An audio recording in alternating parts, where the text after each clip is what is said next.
Mais d'abord, pour commencer cette interview, Michel-Édouard Leclerc, on traverse une crise sanitaire évidemment historique. L'épidémie reprend de la vigueur partout en Europe, une crise économique majeure. La grande distribution, c'est un bon poste d'observation. Est-ce que vous voyez arriver la tempête, comme l'avait dit la semaine dernière Édouard Philippe? Alors, vous parlez sur le plan social et sur le plan Oui. économique. Ah ouais, ça va secouer. Ça va secouer.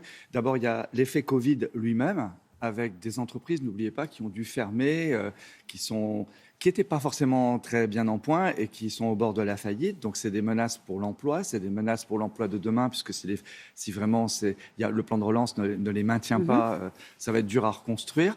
Et puis, il y a des problèmes de pouvoir d'achat, parce que même Vous voyez ça d'ores et déjà? Ah ouais, dans les comportements des consommateurs. Mais ils le disent, enfin, moi je suis tout le temps dans les magasins, je suis sans arrêt sollicité là-dessus, parce que même s'il y a eu le chômage partiel, qui a quand même, alors que dans le monde entier, les gens étaient mis au chômage. Là, le chômage partiel a quand même permis 85% des revenus pour les gens déclarés, mais c'est quand même 15% de revenus en moins chez les ménages. C'est en moyenne 200, 300 euros en moins.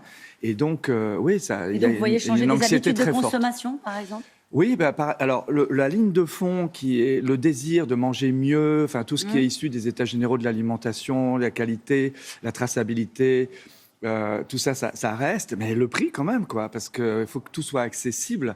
Et c'est la raison pour laquelle aujourd'hui, dans les enseignes de distribution, ce sont les enseignes discount, les enseignes les moins chères, qui caracolent en tête et qui ont retrouvé leurs clients, mais qui en plus reçoivent beaucoup de consommateurs. Vous avez retrouvé votre niveau d'activité de 2019? Oui, beaucoup plus. Parce qu'en fait, par le drive, qui est une mécanique digitale, le click and collect aussi, il y a ça chez Leroy Merlin, chez Boulanger, etc.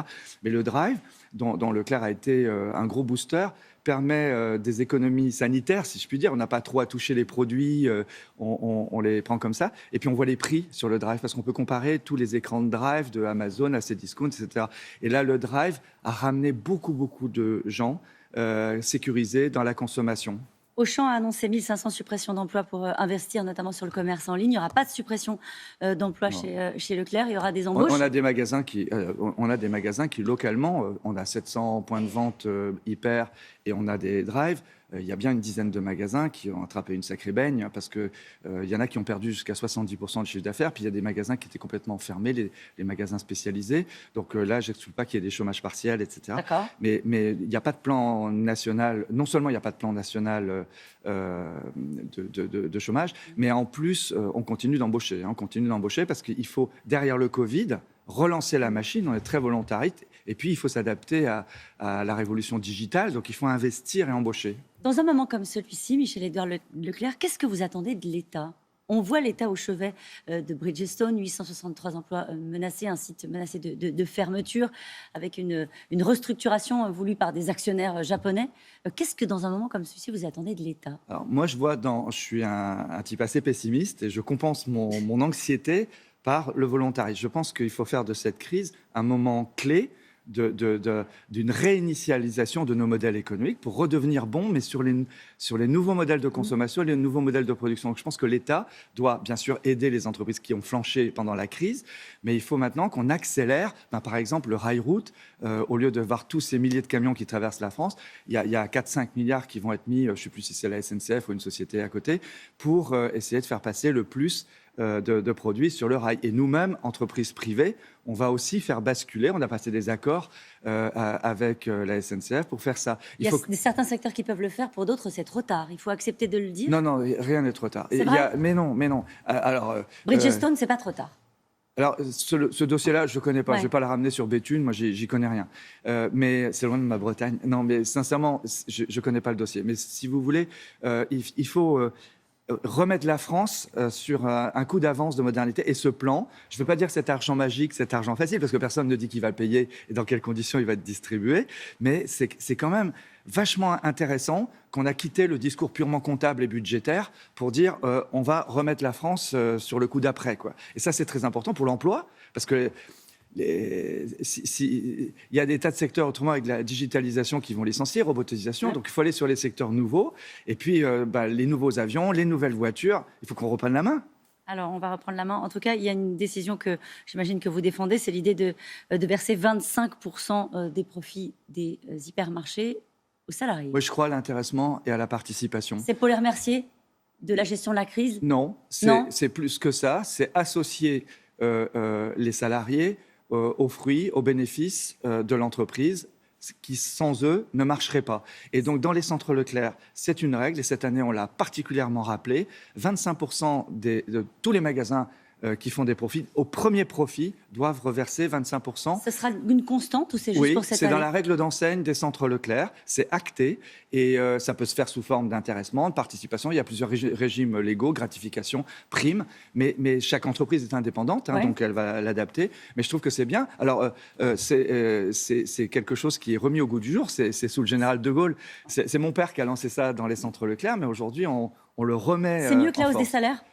Non, ça ne doit pas se faire à la place de la hausse des salaires. Et pour la hausse des salaires, moi je suis assez d'accord avec à la fois le patron de la CFDT, mais aussi Macron qui a dit que tous les métiers manuels et tout ça étaient pas assez valorisés en France. Et là, ça peut se faire par branche, je pense, parce qu'il y a des secteurs qui sont plus concurrencés, c'est plus compliqué. Et puis il y en a qui sont menacés par la robotique. Donc si vous augmentez trop vite, tout de suite les salaires, c'est con à dire, mais il y aura des robots à la place. Donc par des accords par branche, emploi et salaire, on peut avancer. Vous qui faites du prix, l'un des arguments principaux de l'enseigne C'est les Leclerc. consommateurs qui font l'argument du prix, un argument incontournable. Tout le monde préférerait gagner de l'argent. Faut le dire les choses très, très simplement. Est-ce que Vendre vous moins croyez au cher, discours? Alors, c'est par un rapport travail. à l'idée de, vous avez raison, les Français veulent payer moins cher, mais ils veulent aussi, vous l'avez dit en début d'interview, manger mieux et acheter de la qualité. Est-ce que vous croyez à ce discours sur les relocalisations, en disant on va relocaliser une partie de la production en France tout en conservant des prix acceptables pour les consommateurs? Vous y croyez? Oui. Alors, pas pour tout. Je ne fais pas de l'idéologie, parce qu'il y a des trucs, il faut peut-être mieux laisser les Chinois faire des grandes séries qu'ils amortissent sur des milliards de consommateurs. Non, mais par contre, on a des vrais savoir-faire en France. Et par exemple, le savoir agricole. Le secteur alimentaire français s'exporte très, très bien. Il y a plusieurs modèles d'agriculture. Il faut arrêter de vouloir tous qu'ils fassent la même chose. Mais c'est dans le label France, dans le label du pavillon France, dans tous les foires internationales, l'agriculture française, l'alimentation française est un vecteur de qualité. Donc, pour peu qu'on améliore, qu'on tienne compte de tous les critiques, pesticides et tout ça, on a là un secteur d'exportation de la France, de création d'emplois qui est considérable. Il n'y a plus de sacs plastiques désormais à la sortie ça des commence, Leclerc. C'était hier. C'était hier. Donc il n'y aura plus même les gros sacs plastiques qu'on achetait chez Leclerc ou ailleurs. Il y aura des sacs en toile de jute. Il y aura plein de types de sacs qui seront tous consignés, qui seront lavables, recyclables. On les reprendra. Et c'est nous qui organisons les filières de recyclage. Là, ce sont des sacs de jute. Vous rappelez-vous, il y a 20 ans, c'est nous qui avions, de manière un peu anti-commerciale, supprimé tous les sacs bretelles, 20 ans avant la loi. Et aujourd'hui, les Leclerc, on met en place des sacs de jute, des sacs craft, avec des filières complètement maîtrisées. Il y aura plein d'initiatives pour les fruits et légumes aussi, parce que c'est pas facile, tout ça. Mais c'est une vraie volonté de supprimer. 7000 tonnes de plastique cette année, on va supprimer. Une coalition d'associations a épinglé le groupe Casino sur les filières d'approvisionnement en bœuf. Il leur est reproché de se procurer des produits de ferme qui seraient liés à des opérations de déforestation au Brésil. Oui, je regarde ça aussi. Ça ne vous arrivera pas chez Leclerc? Non, mais Casino est en Amérique latine, c'est pour ça qu'ils sont interpellés. Mais c'est par le dialogue aux fournisseurs. De toute façon, je vais vous dire, toutes les ONG, j'aime pas forcément la manière dont on fait du cinéma, on attaque, le name and shame, etc. Mais par contre, toutes les critiques, nous voulons les transformer en opportunités d'évoluer. Merci beaucoup Merci d'avoir été notre invité ce matin.